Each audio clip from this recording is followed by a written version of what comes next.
8.6 area between curves with more than two intersections. So let's look at this graph to see what they mean. Okay, so the functions f of x equals 3x to the third minus x squared minus 10x, and g of x equals negative x squared plus 2x create boundaries for multiple regions. This is the graph over here. Okay, g of x is quadratic, so it's got to be the parabola. I'm just going to label it so I can keep track. This is g. And then f of x is cubic, so this one must be f. Okay, they have more than two intersections. They meet here, here, and here. So I'm going to find the area between the curves, which is going to be this region plus this region. Okay, the first thing is I'm going to find the x values of the points of intersection and label them from smallest to largest as A, B, and C. Okay, now if I had a graphing calculator, I could just graph it and use that to calculate the points of intersection, but you don't always have a calculator, so let's go ahead and calculate it by hand. Okay, so I'm trying to see when they intersect, so I'm just trying to see when f of x equals g of x. So let's set them equal to each other and then do some algebra.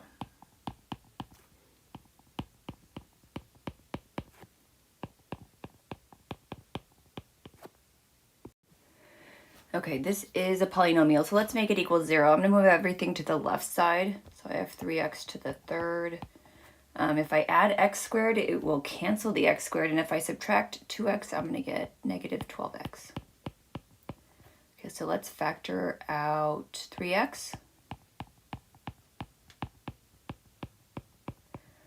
Okay, so if I solve this, I set it equal to 0, and I get x equals 0, and if I set x squared minus 4 equal to 0, I get positive and negative 2. Okay, find the x values of the points of intersection. Done. Label them from smallest to largest as A, B, C. So A is the smallest, B is the next, C is the largest. And then if we're looking at the graph, the points we found are right here. At x equals negative 2, the curves intersect. At x equals 0, they intersect. And at x equals 2, they intersect. But we don't always have the graph. So then we have to figure it out on our own. Okay, why do we care about the points of intersection? So we can find the area of the shaded region. So in part B, we're going to set up the integrals to find the area of the shaded region. We're not going to solve it, but we're going to set it up. Okay, let's start with area equals. Let's start with the first region. Okay, that's going to be this piece right here. Okay, what's that integral? That integral is from A to B or from negative 2 to 0. Okay, from negative 2 to 0, the higher function is the f, the lower function is the g. So I'm going to do f minus g. Let's see, what is f? 3x to the third, x squared minus 10x minus negative x squared plus 2x with respect to x. Okay, now the next piece of the region is going to be this curve, and that's going from 0 to 2. Okay, for this piece of the curve, this is the higher curve, which is g. This is the lower curve, which is f. So I'm doing g minus f now. So negative x squared plus 2x is the higher function, and if I subtract f of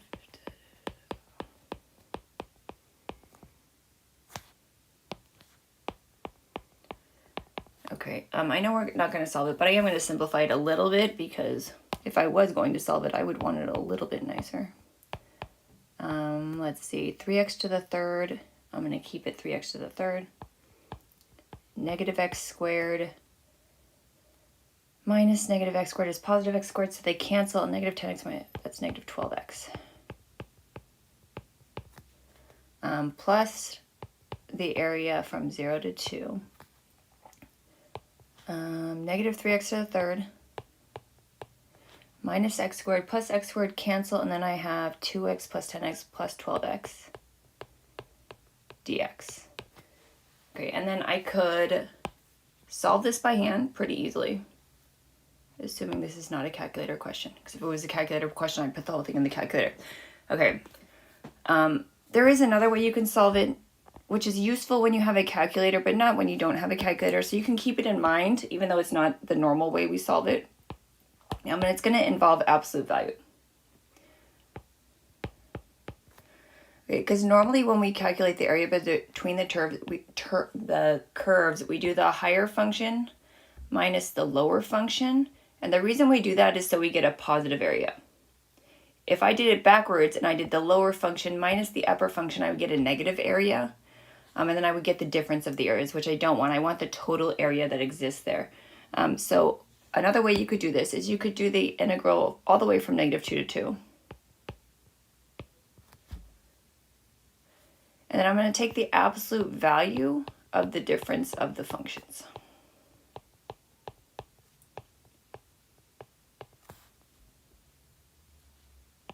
Okay, now I don't want to have to take the integral of an absolute value in general, but if I had a calculator, my calculator could do it for me. This is going to make this a positive value. Even though this is negative, it's going to flip it to positive.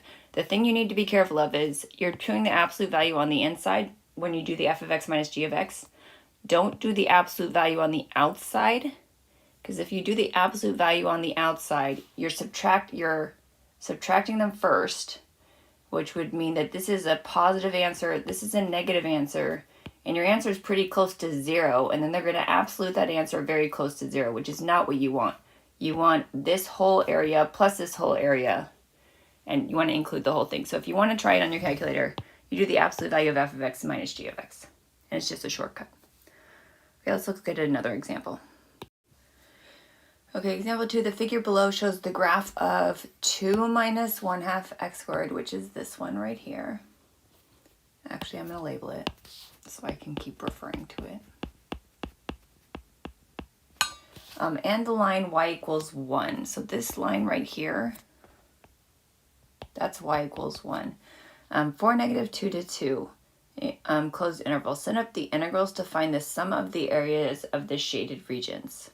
So I want this area, and this area, and I want the total of those areas. Okay, I can see that the first integral is going to go from -2, and then it's going to go to this point here, which I can't read easily from my graph. Okay, now, if it was a calculator, I could absolutely graph it, find the decimal value, and then maybe store it and then use it for my integral, but you don't always have a calculator, so let's do this algebraically. Okay, so what am I trying? I'm trying to find this point right here. Okay, I'm going to see what's intersecting at that point. This is the y equals 1 line. And then this is the parabola 2 minus 1/2 x squared. So I want to see when the parabola is equal to the y equals 1 line. So I'm trying to see when 2 minus 1/2 x squared equals 1. Because I can see the y value there is 1. Let's go ahead and solve it. -1/2 x squared equals -1. X squared equals 2. I get x equals the positive and negative square root of 2, which means that this must be at negative square root of 2, which means this one must be the positive square root of 2, which makes sense because the square root of 2 is like 1.4 something, or I don't know, something like that. Okay, let's set it up for the area.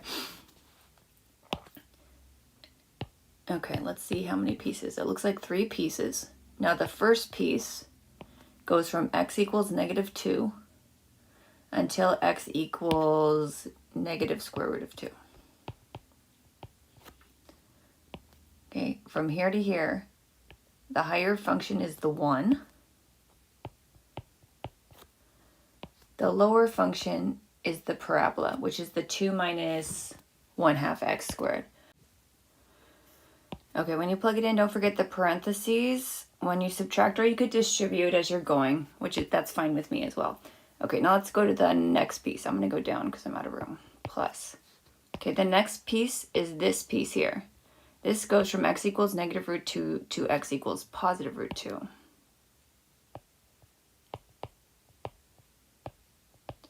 Okay, for this piece, the higher function is the parabola, which is the 2 minus 1/2 x squared. And then the lower function is the y equals 1 line, so I'm going to subtract 1. Okay, we need one more piece. This piece over here, this piece goes from x equals root 2 to x equals 2.